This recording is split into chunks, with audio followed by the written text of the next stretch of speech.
근데 말이 안 되는데 어떻게 감정 전달만 해요? 감정 전달만 할 거면 막 소리만 지르고 그러면 되잖아요.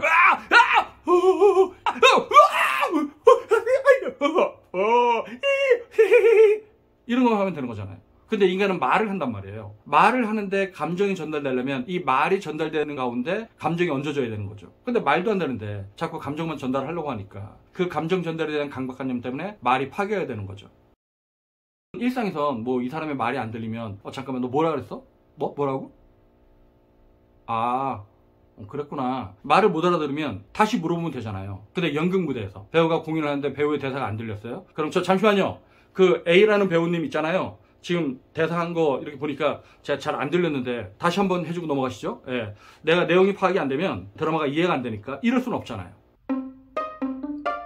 네, 안녕하십니까. 진정 배우를 꿈꾸는 사람들의 멘토 K-액팅입니다. 오늘은 여러분들과 함께 배우의 대사 전달이 되지 않는 이유, 배우가 대사 전달을 하려면 어떻게 해야 되는가에 대해서 살펴보는 시간들을 갖도록 하겠습니다. 여러분들이 연기를 배우면서 혹은 배우로 활동을 하면서 아마 대사 전달의 문제로 많은 고통을 받고 있을 거예요. 그래서 이제 대사 전달이 안 될 때 그 원인이 무엇일까에 대해서 여러분들이 이제 고민도 하고 아니면 그런 지적도 이제 받고 그럴 텐데, 근데 이제 대개의 경우 대사 전달이 안 되면 발음의 문제로 자꾸 지적을 하는 경우들이 많이 있어요. 물론 이제 발음이 안 좋아서 대사 전달이 안 되는 경우도 있지만 사실 발음의 문제보다 다른 부분에 이유가 있는 경우들이 많이 있습니다. 그리고 발음의 문제와 더불어서 이제 발성적인 문제, 이런 것들이 대사 전달이 되지 않는 가장 중요한 이유로 취급을 받고 있죠. 일단 제가 하나하나 언급을 해볼 텐데, 일단 대사 전달이 되지 않는 거에는 발성적인 문제가 제일 큰 게 당연하겠죠. 발성적인 문제라고 하는 건 내가 소리 전달을 제대로 함으로써 그 소리에 내가 전하고자 하는 어떤 정보들을 얹어서 내용을 전달할 수가 있는 건데, 소리가 전달되지 않으면 그 어떤 대사도 전달될 수가 없습니다. 그래서 이제 발성적인 문제가 이제 가장 크다고 하는 거고, 우리가 말을 한다고 하는 건 호흡을 이용해서 호흡이 내 성대를 지나면서 성대를 진동시키면서 나오는 어떤 울림, 그 울림을 무대와 객석이라고 하는 이 거리감을 극복하고 소리를 전달시키는 거잖아요. 근데 이 소리를 전달시키려면 내가 소리를 전달하고자 하는 대상, 내가 소리를 전달하고자 하는 그 공간에 대한 명확한 인식을 갖고 있어야 돼요. 그래야지 소리를 전달시킬 수가 있습니다. 즉 외부를 향한 내 명확한 초점, 이 초점이 살아있어야지 그 명확한 초점을 대상으로 내 소리를 전달시키는 건데, 이런 초점이 명확하지 않은 친구들이 소리가 전달되지 않는 경우가 많이 있죠. 그러니까 제가 얼마 전에도 대상을 인식하는 방법, 시선을 처리하는 방법, 뭐 이런 내용의 동영상을 올렸었는데, 내가 소리를 전달시키는 건 이 시선의 초점과도 꽤나 큰 영향관계가 있습니다. 그리고 제가 그 시선 처리에 대한 얘기를 하면서 시야가 열려야 된다. 시야가 열려야지 울림이 형성된다. 이 울림이 형성되면서 내가 시선에 대한 명확한 초점이 있어야지 소리가 명료하게 전달된다. 이게 어떤 소리가 전달되는 가장 중요한 요인들일 수가 있죠. 그래서 내 의식의 초점이 이제 명료하게 있으면 그 의식의 초점이 향한 곳을 향해서 내가 소리를 전달시키는 겁니다. 야, 이리 와. 이리 오라니까. 엄마 어디 가요? 엄마 어디 가냐고. 엄마 어디 가? 왜? 엄마 어디 가는데? 이게 가까우면 가까운 의식의 초점을 갖고 있는 거고요. 대상이 멀리 있으면 멀리 있는 그 대상을 향해서 내가 소리를 던지는 거죠. 근데 내가 이제 연극을 하거나 공연을 할 때 사실 대사를 전달하는 대상은 내 앞에 있잖아요. 그러니까 상대 배우. 근데 이제 이 연극이 어려운 게 뭐냐면, 이 무대라고 하는 조건 하에서 내가 대상한테만 대사를 전달한다고 다 되는 게 아니라 사실 제3의 대상, 관객들도 이 소리를 들어야 되잖아요. 그러니까 내 시선이 대상한테 있을 때, 그러니까 뭐 대상이 나로부터 이제 뭐 3m 앞에 있거나 아니면 5m 앞에 있을 때 나는 그 대상한테 대사를 던지는 건데, 그러면 내 의식의 초점은 그 대상한테 꽂히면 되는 거잖아요. 그죠? 근데 관객은 나로부터 한 20m 거리에 있어. 그러면 대상은 내 앞에 5m, 3m 앞에 있는데 관객은 20m 앞에 떨어져 있으면 어떻게 돼야 돼요? 그러니까 대학에서 이제 연극 제작 같은 거 하면 학생들이 공간이 큰 극장, 그러니까 이제 중극장, 대극장 이런 데 들어가면 대상은 자기 3m, 5m 앞에 있는데 관객은 멀리 있으니까 소리를 지릅니다. 엄마, 내일까지 학교 가야 된다니까? 엄마가 나한테 그런 얘기 했었잖아! 이런 식으로. 근데 이 친구는 자기 귀에 그렇게 내는 소리가 되게 크게 들리니까 그렇게 하면 이제 대사가 전달될 거라고 생각하고 막 악을 쓰는 건데, 사실 대상은 앞에 5m, 3m 앞에 있는데 이렇게 소리를 지르는 게 말이 돼요? 안 돼요? 안 되죠. 리얼리티가 떨어지잖아. 그리고 이 친구가 그렇게 소리를 내는 순간 본인은 모르겠지만 소리를 내는 이 울림통들, 공간이 다 좁혀진 겁니다. 이 공간들이 좁혀짐으로써 소리 음이 높아지고, 음이 높아지니까 자기 귀에는 굉장히 세게 들리는 거예요. 엄마, 내일 학교 가야 된다니까? 엄마, 준비물이 되게 많아! 이런 식. 근데 안타까운 건 이렇게 내는 소리는 가까운 데서는 되게 크게 들릴지 모르지만 멀리 있는 사람들한테는 대사가 전달되지 않습니다. 이유는 뭐냐면 내가 소리를 멀리 전달하려면 공간이 닫히면 안 돼요. 공간이 열려야지. 내가 공간이 열려야지 내 울림을 동반해서 공기의 저항을 뚫고 공기의 마찰을 뚫고 내 소리가 전달되는 건데, 그러려면 내 소리의 파장이 되게 커야 되거든. 근데 좀 아까처럼 소리를 좁혀서 내면 이 파장이 커지는 게 아니라 파장이 되게 좁게 움직입니다. 그러니까 사실 요 근처에서는 되게 시끄럽게 들리지만 그런 파장이 먼 공간을 뚫고 갈 수는 없는 거죠. 그렇기 때문에 소리가 찌그러지기 때문에 대사 전달이 안 되는 겁니다.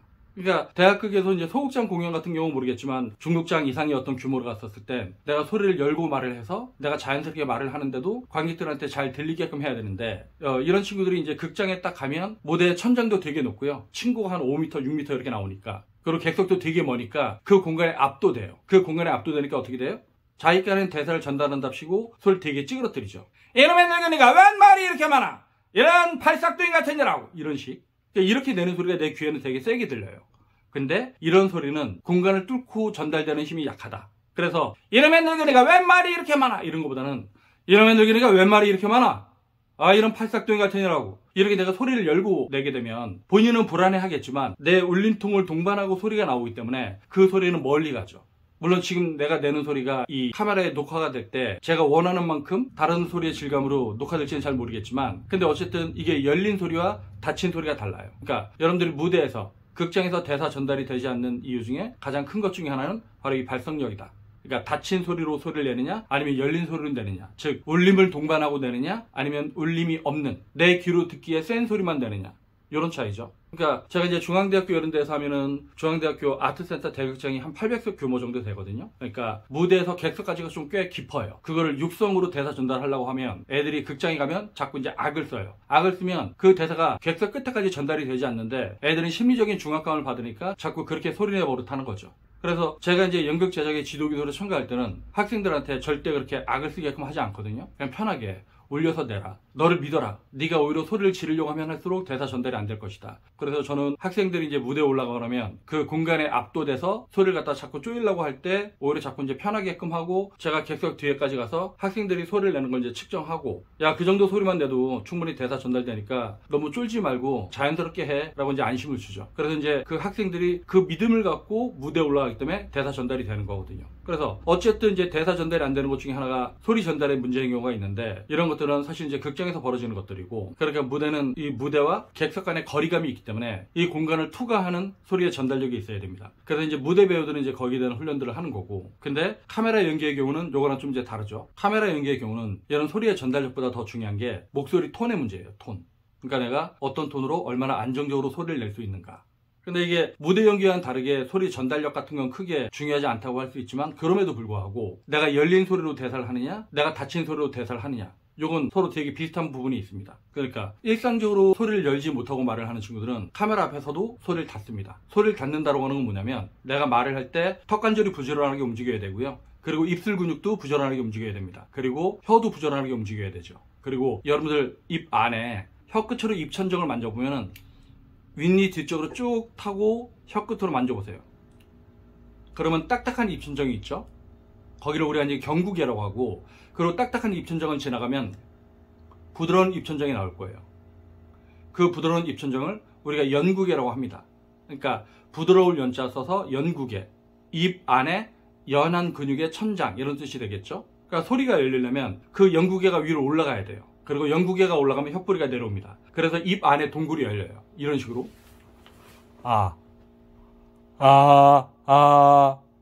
이게 여러분들한테 보일지 모르겠네요. 제가 무턱대고 지금 카메라 렌즈에다가 입을 갖다 대고 하는 건데, 근데 여러분들은 소리를 낼 때, 이렇게 혀뿌리를 올려서 목구멍을 막고 말을 하는 친구들이 많이 있을 거예요. 보이나요?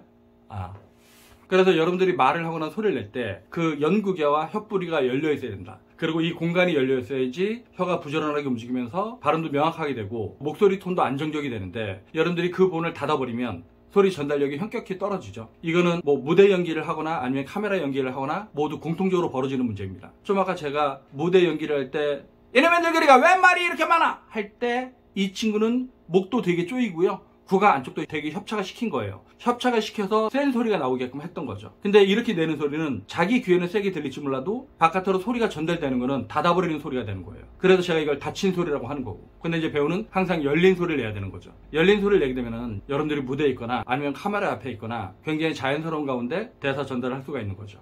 근데 그 연구개와 혓부리가 닫혀 있으면 만약에 닫힌 소리를 내면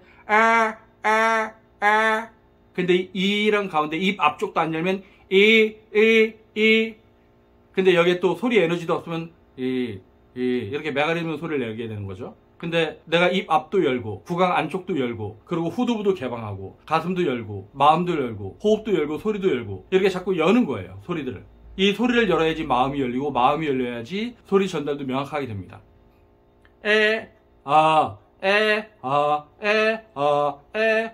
그리고 이 닫힌 소리를 잘 보면 후두부를 기준으로 위쪽에서 소리가 울릴 거예요. 근데 열린 소리는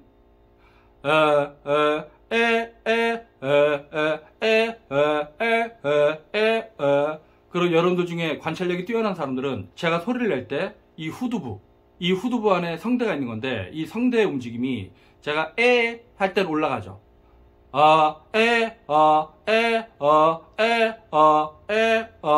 즉, 이 구강 안쪽이 열리는 것과 이 후두부가 연결이 됩니다. 그러니까 여러분들이 닫힌 소리를 낼 때 이 후두부가 자꾸 위로 올라가요. 그리고 열린 소리를 낼 때 내려가죠. 근데 이 후두부를 내릴 때 이 후두부가 내려가는 건 위에 설골, 그러니까 혀뼈죠. 혀뼈나 혀뿌리로 여기를 압박해서 누르면 안 됩니다. 이렇게 되는 게 아니죠. 그래서 이 후두부를 움직이는 근육이 여러분들은 지금 윗근육이 발달돼서 소리를 낼 때 위로 당깁니다. 제가 그랬잖아요. 제가 언제 그랬다 그래요. 이런 식으로. 그러니까 제가 여러분들하고 연기 연습을 할 때 끊임없는 반복 연습을 통해서 어떤 습관을 바꿔야 된다고 하는 게 사실 이제 발성 연습 같은 경우는 이 후두부를 위에서 당기는 이 근육을 퇴화시키고 아래쪽에서 당기는 근육들 제가 소리를 낼 때 이 아래쪽이 좀 이렇게 벌어지는 느낌들이 있을 거예요. 이 후두부를 움직이는 근육이 아래쪽에 있는 거죠. 근데 여러분들이 후두부를 아래로 내린다고 했었을 때 혀뿌리로 누르거나 혀뼈로 누르면 이제 안 된다고 하는 겁니다. 안 되죠. 이런 게 이제 닫힌 소리와 열린 소리를 구분하는 건데 여러분들이 소리를 닫고 발음을 하게 되면 대사 전달이 안 될 확률이 많습니다. 이 소리가 닫히면 이제 어떤 현상이 생기냐면 발음에 문제가 생기죠.